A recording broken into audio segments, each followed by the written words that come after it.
Irmãos, os hinos que o irmão Nicolas escolheu são hinos bons, eu gosto bastante deles, mas hinos que quando nós cantamos precisamos pensar se é uma verdade. Podemos falar, Senhor, nos sonda, Senhor, das riquezas do mundo não tem importância para mim.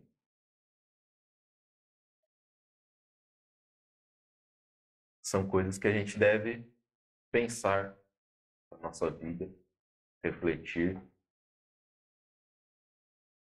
se é uma verdade. E tem a ver com a nossa mensagem de hoje. A gente nem combinou os assuntos antes, mas Deus tem um propósito para tudo. Irmãos, o nosso texto principal está lá em Lucas, capítulo 21, versículo 25. E antes mesmo que os irmãos cheguem lá, os irmãos acham que os fins dos tempos está próximo? Acha, né? Eu acho que todo mundo acha, porque todas as conversas nossas nos últimos dias é o apocalipse, né?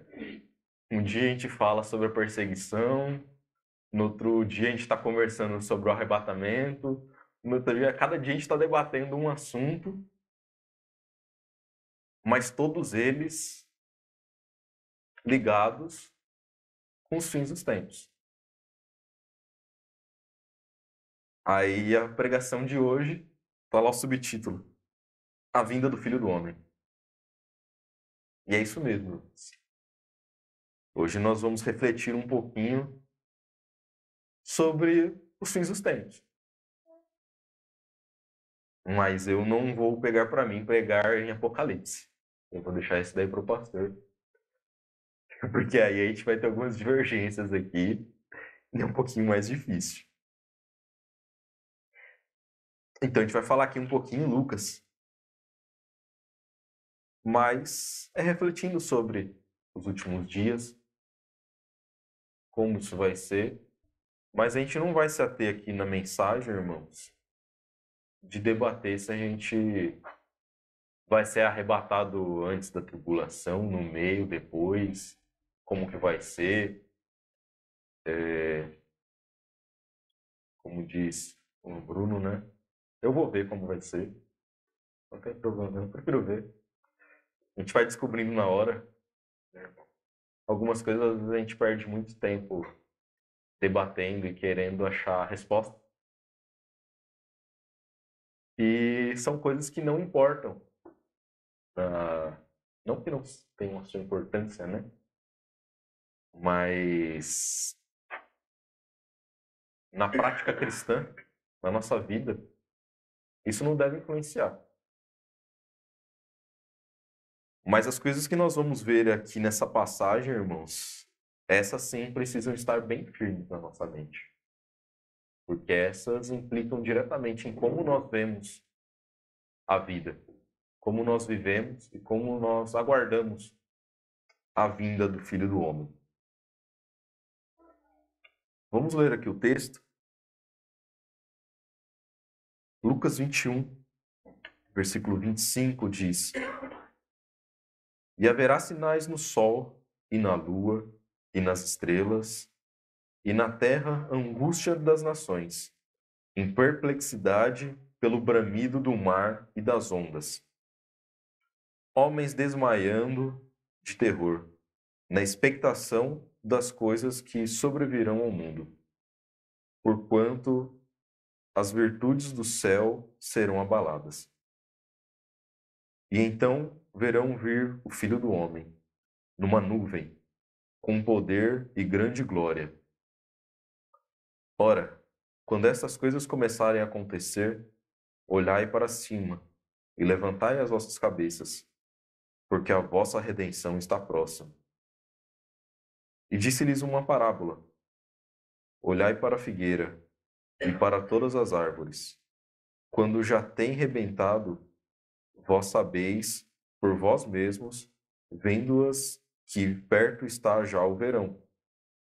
Assim também vós, quando virdes acontecer essas coisas, sabei que o reino de Deus está perto.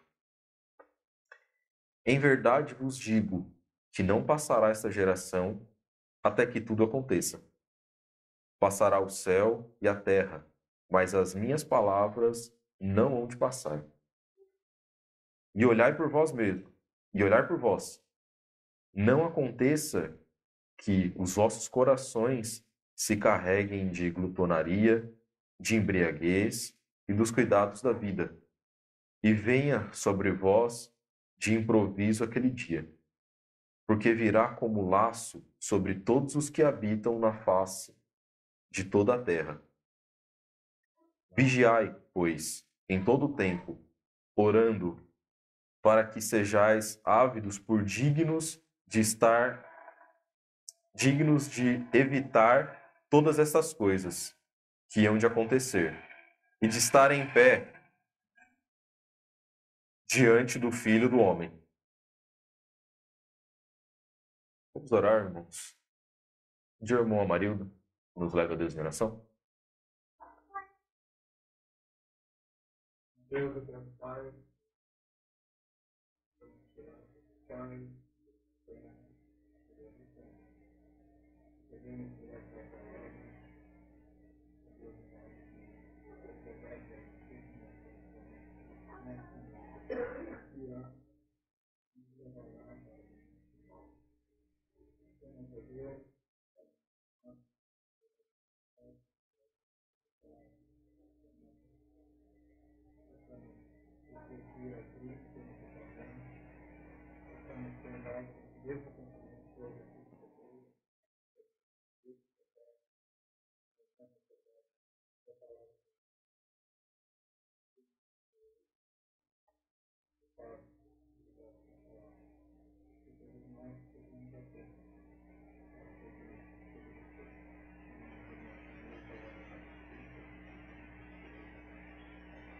Amém.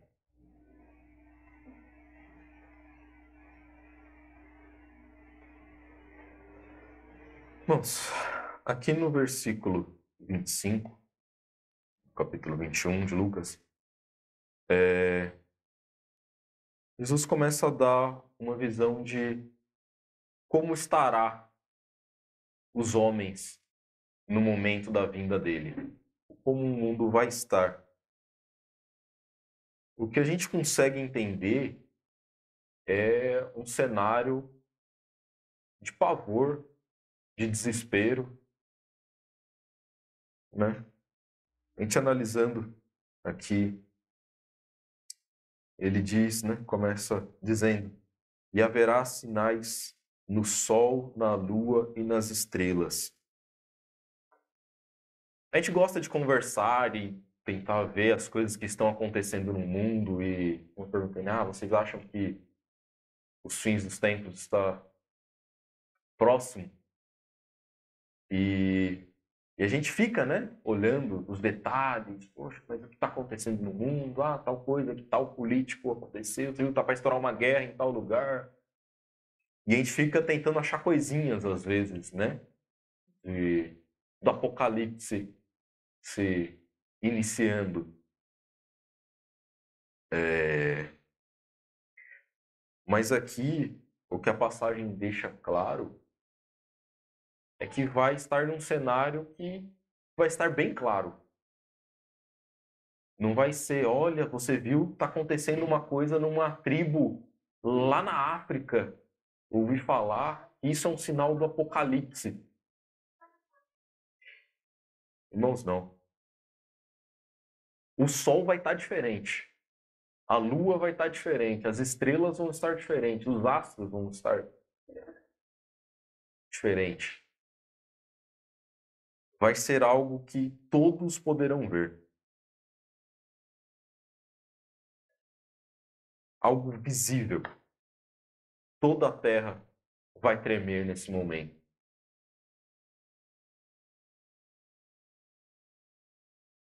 E na terra, angústia das nações. Eu fui analisar um pouquinho melhor o que seria essa angústia, né?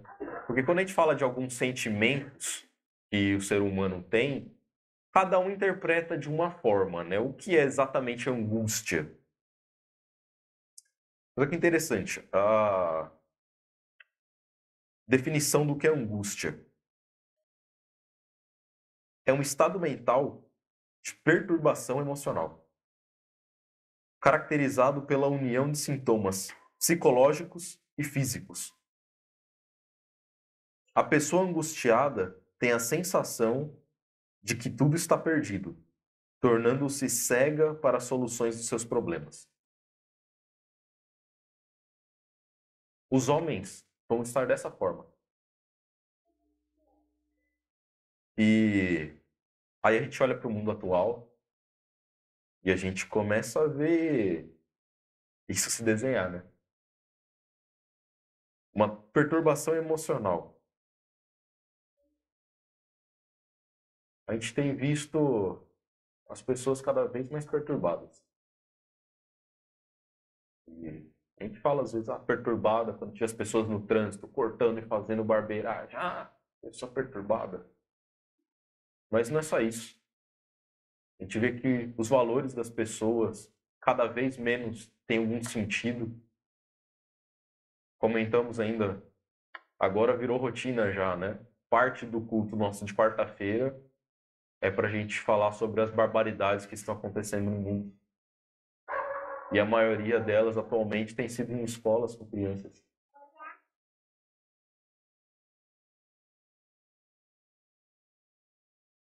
Nós percebemos que o homem está cada vez mais perturbado emocionalmente. Mas a gente vê aqui que o ser humano, quanto mais pecado ele tem, mais perturbado ele fica. O pecado mexe com o nosso corpo, com a nossa mente. E as pessoas vão estar dessa forma, angustiadas na terra, quando começarem a ver isso. Porque ela sabe do pecado dela. Todo ser humano sabe do seu próprio pecado. E ele vai estar vendo o juízo vindo.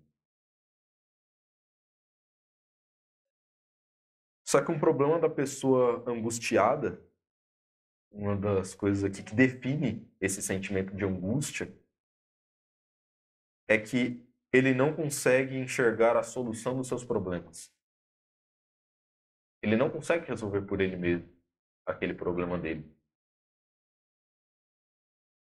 Ele sabe do problema, mas ele não enxerga a solução. E é assim que esses homens vão estar. Porque o mundo conhece a palavra de Deus. Eles vão ver que é chegado o fim dos tempos. E mesmo assim, eles não conseguem entregar a sua vida a Cristo.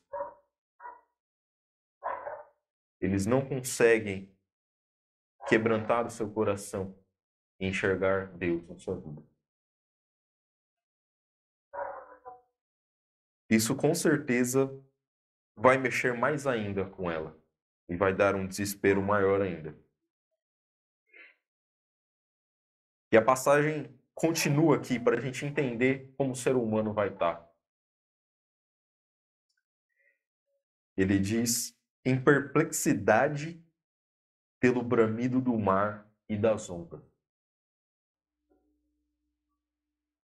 Ou seja, as coisas que acontecem em volta das pessoas, as coisas que vão estar acontecendo, vão deixar ela perplexa.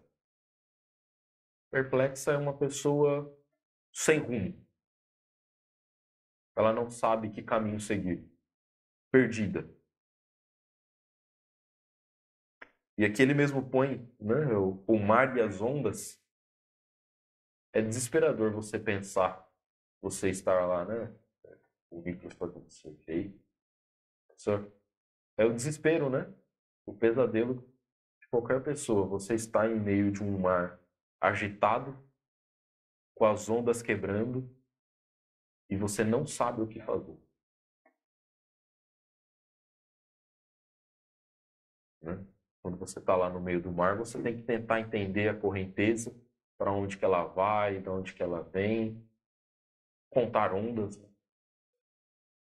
As pessoas estarão perdidas, perturbadas. Não vai estar contando onda, não vai estar entendendo como as coisas estão acontecendo. Ela vai estar perdida em meio ao mundo agitado e perturbado que vai estar. Versículo 26. Homens desmaiando de terror. Desmaiando de terror, aqui a gente consegue ver um estado de esgotamento físico. O desmaio acontece quando o corpo da pessoa não consegue tirar mais força. Aí eu tenho um pouco de experiência com esse negócio de desmaio. Agora chegou a minha vez de dar exemplo. O corpo não sabe mais o que fazer. Não sabe de onde tirar forças. Não sabe. Entra em choque. Desliga.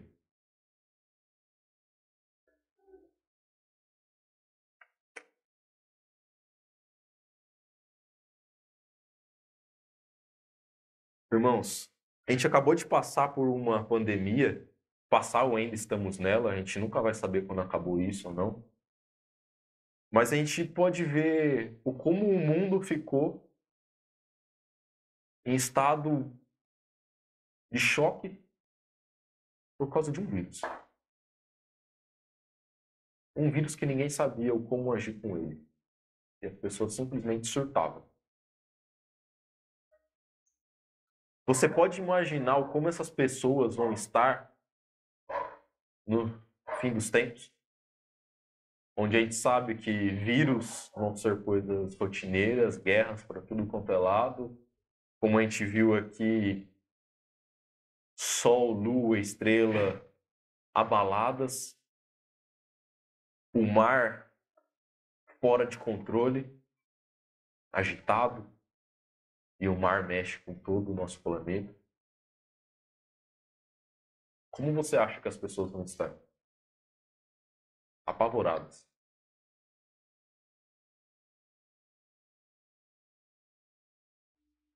Mas a gente falou todo esse cenário de caos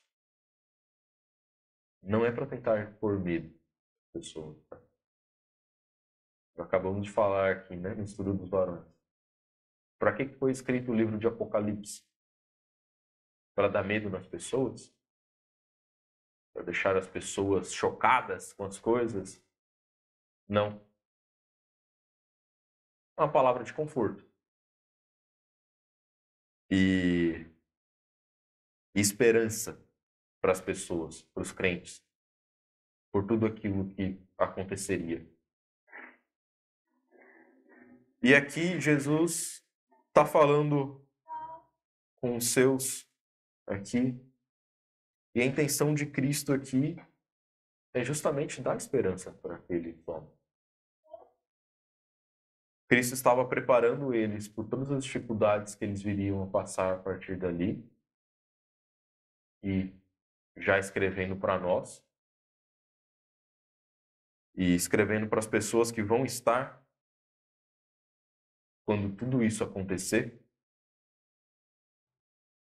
Mas a intenção de Cristo aqui é justamente dar esperança.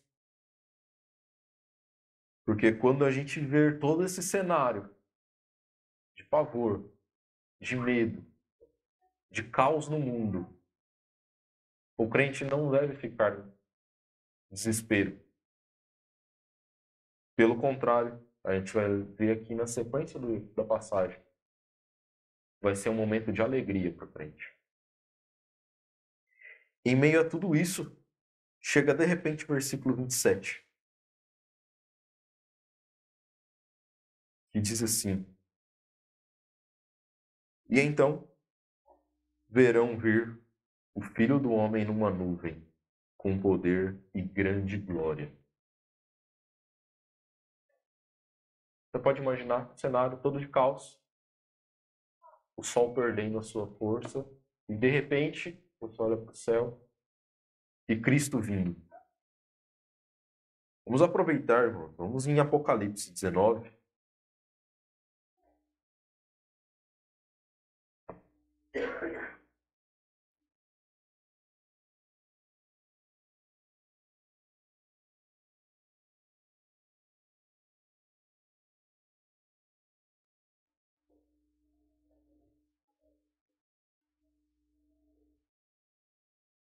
Apocalipse 19, versículo 11 a 16, diz assim: E vi o céu aberto, e eis um cavalo branco, e o que estava sentado sobre ele chama Fiel e Verdadeiro, e julga e peleja com justiça.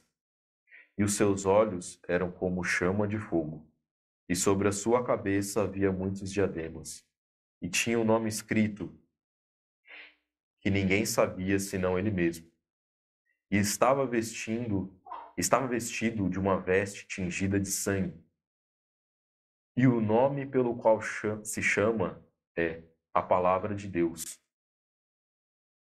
E seguiam-no os exércitos no céu em cavalos brancos e vestidos de linho fino, branco e puro. E da sua boca saía uma aguda espada para ferir com ela as nações. E ele as regerá com vara de ferro. E ele mesmo é o que pisa o lagar do vinho e do fulgor e da ira do Deus Todo-Poderoso. E no manto e na sua coxa tem escrito este nome: Rei dos Reis e Senhor dos Senhores. Primeira coisa que a gente vê, irmãos, é que é uma vinda totalmente diferente da primeira vinda de Cristo. Onde numa primeira vinda de Cristo, ele veio como um homem fraco, pobre, servo, filho de um carpinteiro, um homem que veio para sofrer e morrer. Mas agora, essa vinda de Cristo é totalmente diferente. É imponente, é poderosa, é tudo aquilo que a gente aguarda. O povo judeu se decepcionou com a vinda de Cristo. Eles queriam um rei que libertasse eles de todo sofrimento na terra, porque eles têm promessas. Mas nessa segunda vinda de Cristo, a gente vê aqui que não tem margem nenhuma para alguma decepção de qualquer crente. Cristo vem com todo o seu poder, com toda a sua glória, para verdadeiramente reinar. É tudo aquilo que nós esperamos, que nós desejamos. Por isso, quando a gente vê todas essas coisas acontecendo, irmãos, voltando lá na nossa passagem em Lucas,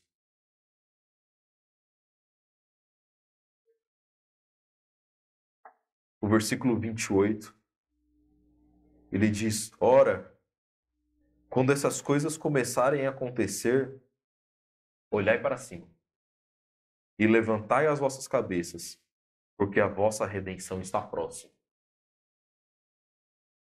É o momento que o crente aguarda, porque ele quer ver a glória de Cristo. Ele quer ver Cristo em toda a sua glória. E ele também quer se ver livre do seu pecado. Ele quer essa redenção. Versículo 28. Ser liberto não só da perseguição do mundo. Nós vamos estar passando aqui. Né? A gente gosta de conversar sobre a tribulação, sobre a perseguição. Está em alta nas nossas conversas. Mas mais do que o livramento, do que a vitória nessa perseguição, porque dessa perseguição nós vamos estar fugindo de um curto período. relativamente, né? Mas do nosso pecado, nós somos escravos a vida inteira. O crente, ele se converte, ele busca a santificação ao longo de toda a sua carreira cristã, mas ele sempre tem o pecado no coração dele, machucando, incomodando, angustiando o crente, né? Mas nesse momento, o crente sabe que finalmente isso está chegando ao fim. Cristo está chegando para libertar mais do que o homem dele mesmo, dos outros homens, mas para libertar o próprio homem dessa vida, desse corpo de pecado.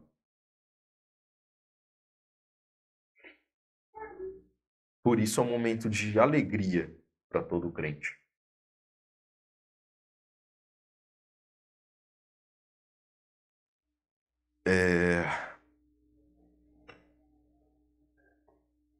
E nós vemos aqui, né? Depois entra uma parábola aqui no meio.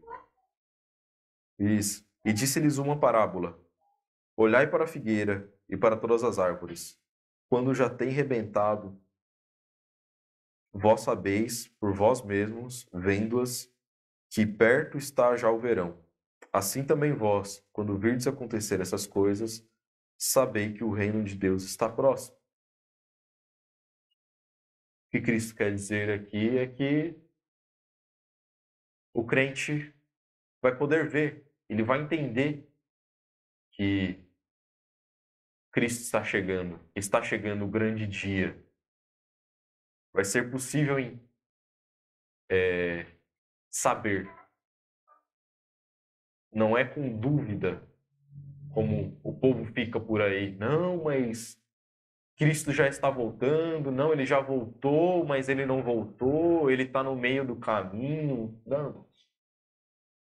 Vai ser algo que o crente vai poder ver. O crente sabe que as coisas vão estar acontecendo.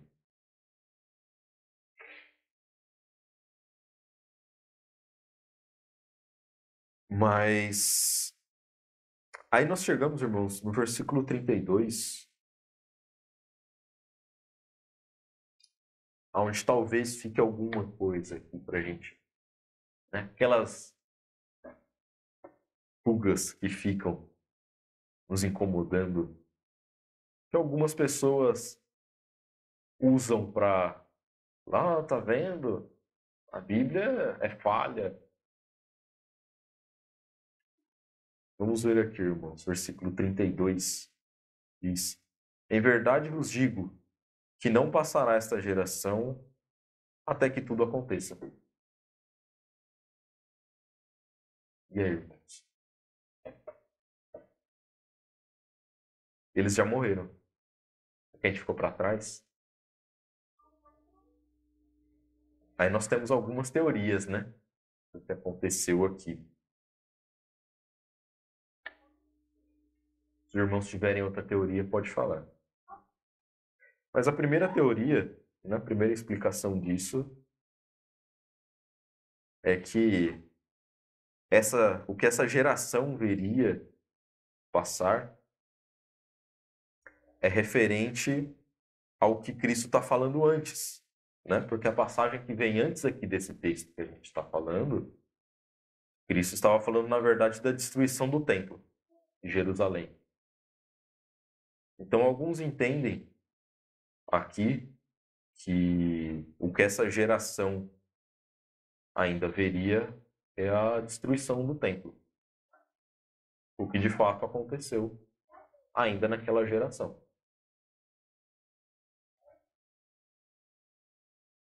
Mas e aí, será que até que tudo aconteça? Vamos à segunda teoria.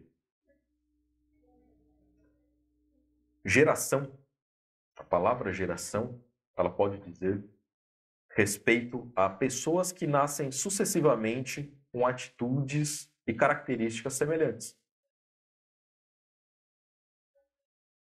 Que no caso seria a incredulidade, a rejeição a Cristo. Ou seja, na verdade, o que a passagem está querendo dizer aqui é que as pessoas continuariam incrédulas, né? As pessoas continuariam nesta geração incrédula até que Cristo voltasse.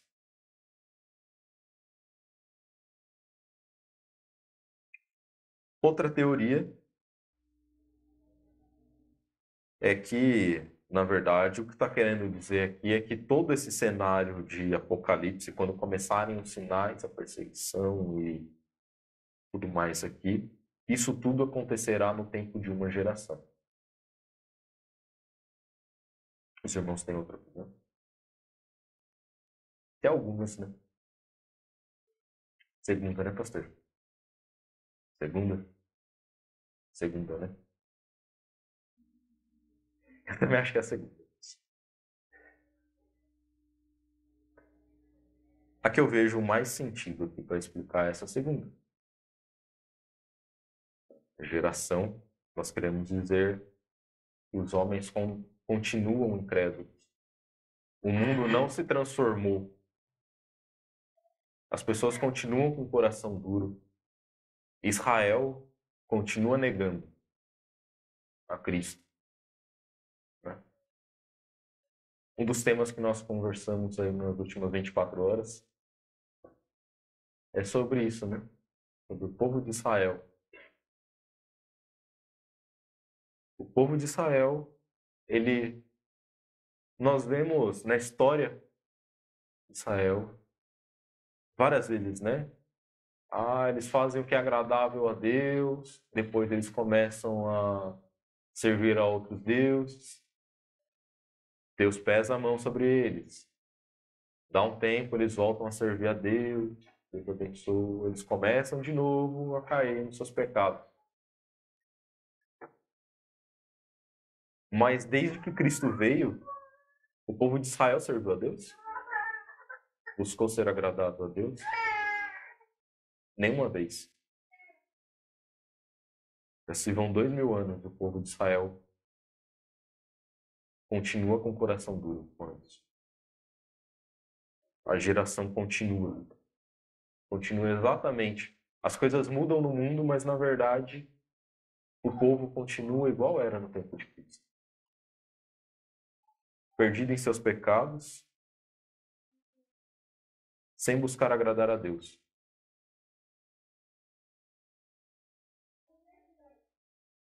E aí quando vir Cristo, aí essa geração vai mudar. E aí a gente deixa para um outro estudo. O pastor traz o estudo sobre o milênio.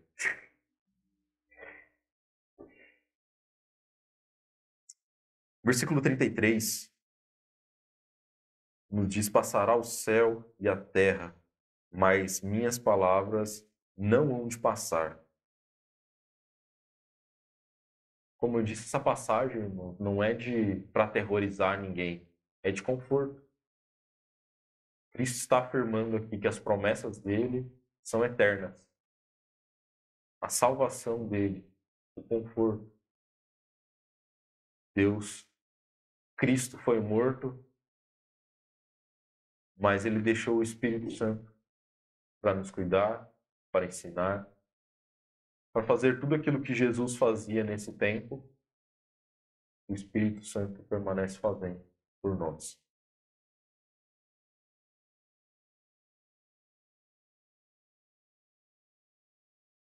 Por outro lado, quando Cristo fala aqui que ele é imutável, também serve de alerta. Porque ele continua justo. E o julgamento dele vai ser justo. Por isso, na sequência aqui, depois de mostrar um cenário de terror, dar a esperança, o conforto para os homens, na sequência aqui, vem um puxão de, cuidado, atenção, e olhai por vós. Não aconteça que os vossos corações se carreguem de glutonaria, de embriaguez e dos cuidados da vida, e venha sobre vós de improviso aquele dia.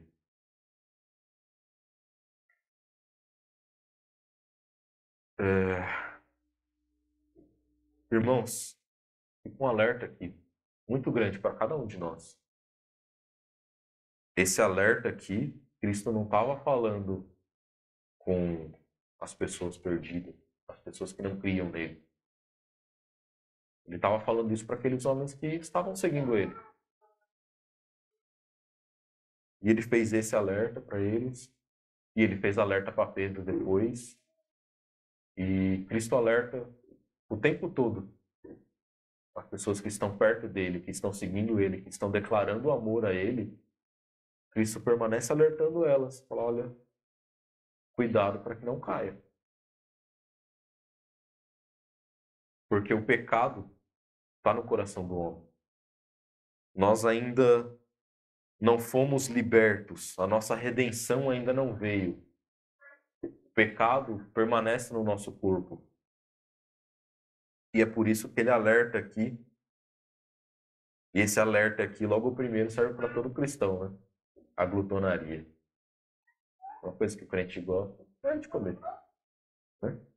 A gente gosta, de conversa, come um pouco. Só que, irmãos, a gente tem que tomar cuidado com os exageros da nossa vida. Todos os exageros. Os cuidados dessa vida. É exagero com comida, é pecado? É pecado. É um pecado que muitas vezes a gente ignora. Se você está comendo besteiras que faz mal para o seu corpo, ou se você está comendo em exagero, você está pecando. Assim como qualquer outro pecado que a gente olha, aquela pessoa fez esse pecado. É um pecado, glutonaria, muitas vezes, que não assusta o crente. Ele tem como um comportamento normal. Mas a gente tem que estar atento, irmão, a essas coisas. Embriaguez, é um exagero também. Né? E naquela época tinha que tomar mais cuidado, porque eles tomavam suco da uva, um suco de verdade. E com aquele suco lá tinha o risco de embriagar. Né? Mas como andam os nossos cuidados com as coisas da nossa vida, irmãos? Será que a gente está buscando muito lazer, muito descanso, muito comer ou beber, ou muito nosso emprego, muitas nossas vidas, nossos relacionamentos? O que nós temos feito com o nosso tempo? Para que a gente tenha aproveitado o nosso tempo da melhor forma possível, enquanto Cristo não vem? Como eu perguntei, né? Vocês acham que Cristo está para voltar? Claro, sim. Mas a gente está agindo como Cristo está vindo? Ou a gente está deixando? Será que a gente vai ser pego no improviso, como diz no final desse versículo? Nós estamos cuidando demais da nossa vida e de repente Deus vai pegar a gente no meio do culto. Opa, pera aí. Eu estava aqui no meu lazer, Cristo. Espera um pouquinho. E aí nós lembramos daquela passagem, irmãos, em Lucas 12. Fala rapidinho.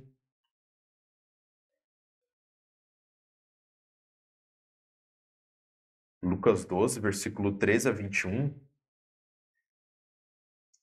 E disse um da multidão: Mestre, diz a meu irmão que reparta comigo a herança. Mas ele disse: Homem, quem me pôs a mim por juiz ou repartidor entre vós? E disse-lhes: Acautelai-vos e guardai-vos da avareza. Porque a vida de qualquer que consiste na abundância do que possui, a vida de qualquer não consiste na abundância do que possui. E propôs-lhe uma parábola, dizendo: a herdade de um homem rico tinha produzido com abundância. E arrazoava consigo mesmo, dizendo: que farei? Não tenho onde recolher meus frutos. E disse: farei isso. Derrubarei os meus celeiros e edificarei outros maiores. E ali recolherei todas as minhas novidades e os meus bens. E direi à minha alma: alma, tens em depósito muitos bens para muitos anos. Descansa, come, bebe e folga. Mas Deus lhe disse: louco, esta noite te pedirão a tua alma. E o que tens preparado para quem será? Assim é aquele que para si ajunta tesouros e não é rico para com Deus. A gente aplica isso para um descrente, falando para ele: você tem entregue a sua vida a Cristo, porque você está vivendo para si mesmo. Cristo pode te pedir a tua alma a qualquer momento. Mas essa é a aplicação para um crente. Crente, você está fazendo, enriquecendo para quem? As coisas que nós temos preparado, as coisas que nós temos feito, as nossas obras, têm sido para quem? Nós estamos trabalhando para ter galardões no céu ou estamos trabalhando para ter herança na terra? Nós temos que pensar nas coisas que são de cima, nas coisas que agradam a Deus. Versículo 35 de Lucas 21 diz: porque virá como um laço sobre todos que habitam a face da terra, na face de toda a terra. Ou seja, não tem escapatória. Não tem para onde correr. Você está preso a isso. Quando chegar nesse momento, Deus vai pedir contas. Se você ainda não entregou a sua vida a Cristo, você tem um problema. Se você entregou a sua vida a Cristo, mas não está vivendo lá de acordo, você tem um outro tipo de problema aqui. Porque Cristo vai perguntar: ok, a salvação nós cremos que não se perde. Mas o que você tem feito para Deus? Vai chegar esse momento onde a gente não pode fazer mais nada. A gente posterga trabalhar para Deus. Quando eu for mais velho, quando eu terminar meus estudos, quando eu tiver um lar constituído, quando tiver outras pessoas, quando não tiver outras pessoas mais sábias que eu, a liderança da igreja está com o pastor. Não, o pastor não tá, não, mas o irmão Daniel é mais capaz que eu. Não, o irmão Amarido tá primeiro. E nunca chega a sua vez de servir a Deus. Quando chegar esse momento, irmão, você realmente não vai ter mais tempo de servir a Deus, de fazer a obra dele. Se nós não estamos com vontade de fazer a obra de Deus, eu acho melhor a gente rever o nosso coração.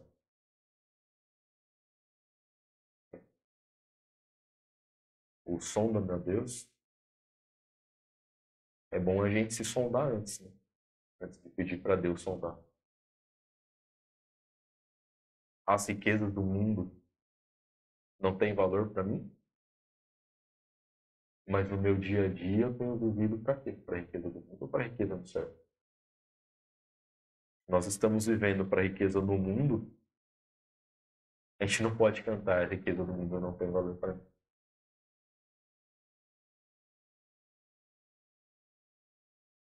Vigiai, pois, em todo o tempo, orando, para que sejais ávidos, por dignos de evitar todas essas coisas que hão de acontecer, e de estar em pé diante do Filho do Homem. Irmãos, que nós possamos ser dignos de estar diante do Filho do Homem. Nós devemos buscar isso, buscar ser dignos de estar na presença de Deus.